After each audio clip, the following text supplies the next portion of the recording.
반갑습니다. 미풍입니다. 물가 급등 쇼크가 이어지고 있습니다. 곧이어 아파트 100억 시대가 될 것이다.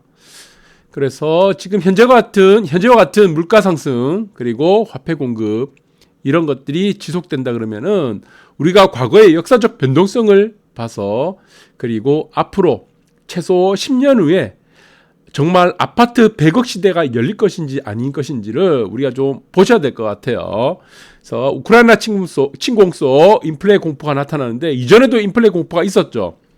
그때는 우리가 지금 코로나 사태로 인해서 어마어마한 화폐 공급이 이루어졌습니다.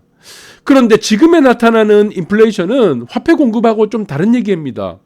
어떤 얘기입니까? 네, 이게 공급망에 따른 인플레이션이라는 겁니다. 이 공급망에 따른 인플레이션은 사실 스태그플레이션을 유발하는 결정적인 이유가 되는 거죠.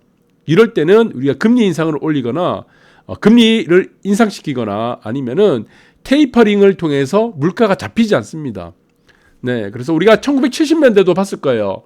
네, 1970년대도 봤던 그러한 스태그플레이션이 경기 침체 속에 물가 상승률이 나타나기 때문에 이 부분은 해답이 뭐라고 했습니까? 예, 신자유주의적 관점에서 봐야 됩니다. 어떤 관점? 네, 당연한 겁니다. 큰 정부가 아닌 작은 정부. 그리고 여기서는 자유경제, 자유무역을 확대시켜야 되고 우리가 여기서는 마찬가지죠. 관세 아니면은 또 세금을 인하하는 감세 이런 정책을 통해서 제품 가격을 인하시켜야 됩니다. 네, 그래서 그런데 지금 이제는 또 자유무역을 확대를 해서 공급망을 확충시키려고 하니까 지금 러시아하고 우크라이나 이 전쟁이 또 터진 겁니다. 공급망이 더 꼬여버렸어요. 그래서 나타나는 것이 또 인플레 공포가 또 나타나게 된 거죠. 그래서 다 이유가 있습니다. 여러분들 이런 부분들을 잘 체크하시고 지금의 인플레이션은 금리를 인상시키거나 아니면은 돈줄을 재는 어떤 우리가 자산 네, 그래서 지금 이제 테이퍼링이라는 부분들과는 사실 큰 연관이 없다 이렇게 보시면 될 것 같아요. 그래서 지금 공사 현장도 다 난리가 났습니다. 그래서 하도급 대급을 인상을 해야 된다고 지금 지금 파업을 하고 난리도 아니에요.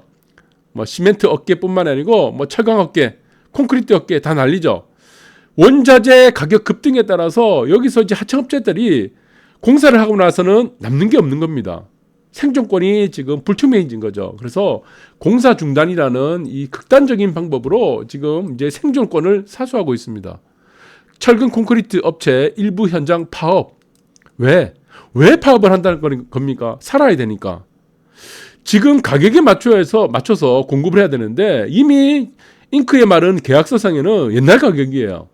그래서 이게 지금 생존권이 위협을 받고 있다는 겁니다. 결국에는 이 문제들이 뭡니까? 네, 아파트 가격을 올리는 근본적인 이유가 되는 겁니다. 여러분들 라면을 만드는데 원가가 올라갔어요. 스프값, 라면값 올라가면 어떻게 됩니까? 이게 판매가가 올라갑니까? 떨어집니까? 원가가 올라가는데 어떻게 제품 가격이 떨어집니까? 원가가 올라가는데.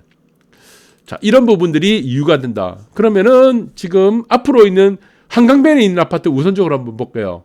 자, 이 한강변에 있는 아파트가 있습니다. 네, 그리고 여기 압구정 현대, 그리고 여기는 반포 1, 2, 4주구, 그리고 지금 DH 클래스트, 네, 반포주공이죠. 이 아파트들이 어떻게 되겠는가? 가격이 어떻게 되겠습니까? 이거 100억 가는 데는 시간 문제라고 보고 있습니다. 저는 그렇게 보고 있습니다. 왜? 이유가 있죠. 그 가장 이유가 무엇이냐? 역사적 변동성을 보시면 됩니다. 무엇에 따른 역사적 변동입니까? 물가 상승에 따른 부동산의 가격을 보시면 될 것 같아요. 그래서 지금 80년대 중반부터 지금 여러분들이 아시겠지만 우리 1980년대는 뭐라고 했습니까? 미국에는 구조조정 시기죠. 1970년대부터 이어졌던 침체 80년대까지 이어졌고 80년대는 구조조정 시기가 이어졌죠. 네, 이 구조조정 시기에서는 우리가 극단적인 금리 인상을 했습니다. 이 잘못된 거죠. 금리 인상. 지금과 같은 우리 공급망에 따른 그때는 오일쇼크 1, 2차도 있었고 전쟁도 있었습니다. 그런데 이 문제를 금리 인상으로 하다 보니까 이것이 경기 침체만 더 늘려놔 버렸습니다. 그리고 80년대는 1980년대, 90년대까지 10년 동안은 미국엔 구조조정 시기가 나와버렸습니다.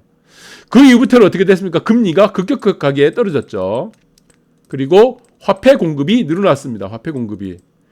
이 이유로 인해서 나타난 것이 무엇입니까? 저축의 시대에서 이제는 저축으로는 부자가 될 수 없다. 그래서 이게 투자의 시대로 넘어오게 된 겁니다. 자, 투자의 시대로 넘어오는 결정적인 이유가 또 있는 거예요. 저기 보시면은 이 선을 보시기 바랍니다. 이 보라색 선. 이게 뭡니까? M2. 화폐 공급량이 1980년대 중반부터 급격하게 늘어나기 시작했는데 이 기울기를 보시기 바랍니다. 서서히 기울기가 되죠. 그러다 서서히 시간이 지나면 어떻게 됩니까? 기울기가 가팔라지죠. 자, 이 말이 무엇이죠? 화폐 공급이 시간이 지나면서 더 공격적으로 늘어난다는 얘기입니다. 이 말은 또 다르게 표현하게 된다면은 그만큼 화폐 가치가 하락한다는 얘기고 그만큼 자산 가격이 올라간다는 얘기가 되겠죠. 자, 여기서 여러분들이 그래프만 봐도 쉽게 지금 화폐 공급이 어마어마하게 풀린다. 이 말이 화폐 가치가 어마어마하게 하락하고 있다는 것을 우리가 볼 수 있을 것 같아요. 그런데 우리는 이전까지는 15년도까지 봤습니다. 우리 80년대부터 15년도까지. 그러면은 15년 이후부터는 어떻게 됐습니까? 네. 자, 안 그래도 지금 화폐 공급이 이렇게 막 엄청나게 늘어나고, 네, 화폐 가치가 하락한다는 얘기죠. 화폐가 그냥, 똥값 된다고 하는 얘기인데, 여기서부터는 어떻게 됩니까? 더 똥값이 되는 거예요. 엄청나게 화폐 가치가 하락을 하고 있다는 얘기입니다. 화폐 공급이 늘어나면은 당연히 화폐 가치는 떨어지게 된다는 거죠. 아주 기본적인 경제 상식이죠. 그래서 여기서 보시면은 급격하게 늘어나는 부분들이 19년도부터는 급격하게 늘어났다. 그래서 지금 기울기가 계속 이렇게 되고 있습니다. 이렇게. 기울기가 계속 급격하게 높아지고 있어요. 자, 이런 부분들이 지금 자산 가격을 극도로 지금 높이는 이유 중에 하나가 됐다. 그러면은 최저시급을 한번 보도록 하겠습니다. 얼마큼 화폐가 공급이 늘어났는지 우리가 지금 90년대 볼게요. 1990년. 1988년부터 최저임금이 시작됐습니다. 최저임금. 여러분들 잘 아실 거예요. 최저임금이라는 정책은 임금 1988년도부터 했다. 그러면 90년대부터 우리 1990년 최저시급을 보시면은 690원 했습니다. 1시간당. 시간당입니다. 최저시급. 2000년에는 어떻게 됐습니까? 1,600원. 2010년에는 어떻게 됐죠? 4,100원. 2020년은 어떻게 됐죠? 8,590원. 그러면은 앞으로 10년 후를 보시면은 우리가 지금 또 우리가 시급을 보게 되고 그 시급은 다시 어떻게 됩니까? 화폐 가치가 어떻게 될 것인지 우리가 또 쉽게 알 수 있을 거예요. 우리 90년, 20년, 2010년, 2020년. 그러면은 우리가 또 보겠습니다. 2030년 볼게요. 2030년에 예상되는 우리가 시급을 보니 16,000원입니다. 2040년은 뭐 34,000원. 그럼 50년, 60년 이거 보지 말고 20년만 봅시다. 20년. 아파트가 100억, 한강변의 아파트가 100억 시대 언제 찍을 것인가? 거기에 따라서 여러분들 아파트도 결정될 것 같아요. 그런데 자, 여기서 보시니까 지금 30억에서 40억이라 칩시다. 그런데 시급이 2배 오릅니다. 10년 후에 시급이 2배 오른대요. 그 아파트 값은 어떻게 될까요? 아파트 값은 마이너스 되겠습니까? 10년 후에. 10년 후는 어떻게 될까요? 이거 10년 후. 물음표. 떨어집니까? 올라갑니까? 생각할 필요가 없습니다, 여러분들. 화폐가 줄어들진 않기 때문에. 그러면은 우리가 지금 최근 50년간 아니면은 20년간, 10년간 앞으로 10년, 20년간을 볼 때 자, 다른 자산들 아니면은 우리가 지금 재화들 가격이 얼마큼 올랐나 보니까 50년 동안입니다. 50년. 쌀은 50배 올랐어요. 50년 동안 50배 올랐으면 많이 올랐겠다 싶은데 휘발유는 77배 올랐어요.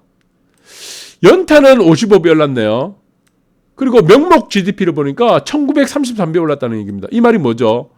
지금 쌀이라든가 휘발유, 연탄 이런 부분들의 상승률은 사실 그다지 미흡하다는 얘기입니다. 여기서 중요한 거는 토지 자산하고 지가입니다. 지가. 3,000배 올랐어. 3,000배. 여러분들 3,000배 올랐어요. 자, 이것을 연도로 나눠보겠습니다. 연도를 낮춰보니까 이 얘기가 이게 됩니다. 압구정 현대를 한번 예를 들어 보겠습니다. 연도를 한번 나눠볼게요. 우리가 산수예요. 초등학교 2학년 정도만 되면은 여러분들 다 풀 수 있는 산수다. 자, 압구정 연대가 처음 75년도입니까? 그때 74년도, 5년도 1, 2차부터 지금 다 다르겠지만 70년대 중반이나 봅시다. 30평 가격이 860만 원이었습니다. 860만 원. 이때 860만 원이 비쌌을까요? 쌌을까요? 어쨌든 860만 원에 30평이 분양이 됐고 60평은 1,700만 원이에요. 1,700만 원. 지금 가격이 얼마입니까? 압구정연대 60평은 지금은 80억이에요. 그리고 지금 30평대 뭐 보시면 32평, 33평 보시면은 여기가 지금 실거래가 기준으로 36억입니다. 그러면은 이제까지의 추세를 볼 때 10년 단위로 추세를 보게 되면은 답은 나와 있습니다. 최소 2.5배에서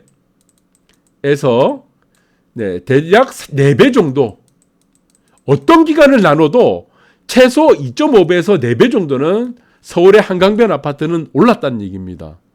시급이 최소 2.5배 정도는 올랐죠. 매년 10년간 시급이 최소 2배에서 많게오르면 3배, 뭐 평균적으로 2.5배 올랐는데 그만큼 화폐 공급이 늘어났는데 지금도 마찬가지입니다. 앞으로도 화폐 공급이 더 늘어나겠죠.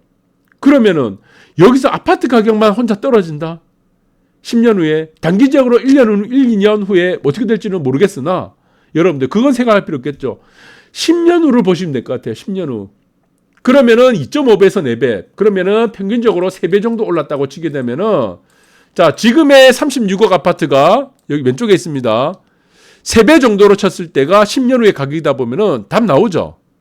네. 얼마입니까? 108억이죠. 108억.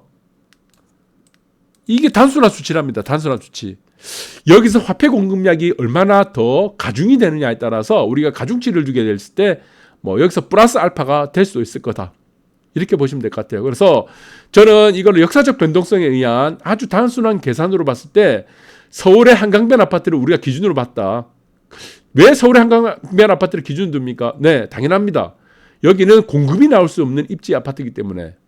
그러면은 우리가 아주 단순하게 우리가 지금 계산했을 때도 2.5배에서 평균적으로 3배 정도, 많이 오를 땐 4배에서 5배 되겠죠. 그럼 3배 정도라고 가중치를 우리가 뒀을 때, 가정을 뒀을 때는 앞으로 이제 10년 후 정도가 되면은 이제 압구정 현대아파트를 기준으로 삼았을 때는 100억을 돌파한다. 이렇게 보시면 될 것 같아요. 이거는 여러분들이 막을 수가 없습니다. 여러분들이 할 수 있는 일이 아니에요. 화폐 공급을 결정하는 것은 여러분들이 하는 것이 아니기 때문입니다. 여러분들이 시급을 정하지 않습니다. 그래서 이런 부분들을 잘 참고하셨으면 좋겠습니다. 감사합니다.